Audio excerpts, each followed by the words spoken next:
خلصت الحكاية وخلاص احنا في اخرها ووصلنا للنهاية وبالخير هنفتكر. اليوم نودع لاعبا لا يشبه سواه، نودع اسطورة اسمها شيكابالا، ذلك النجم الذي سطر اسمه بحروف من ذهب في ذاكرة الملاعب وقلوب العاشقين. شكرا لمن حول المستطيل الأخضر إلى مسرح للمتعة، ومن جعل من كل مباراة حكاية تحكى، ومن كل لمسة في الملعب ذكرى لا تنسى. رحلت عن الملاعب يا شيكا وستظل خالدا في القلوب وفي تاريخ ناديك وفي هتافات جماهيرك.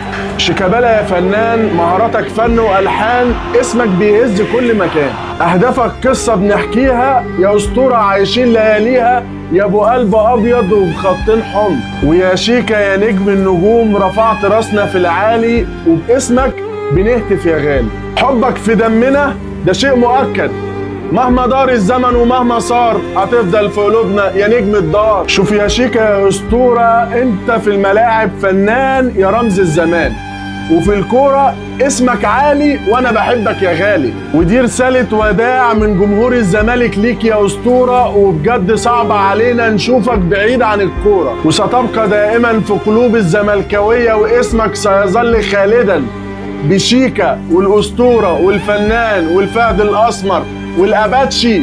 يا شيكابالا واحد بس، وعمر شيتوس بيحييك.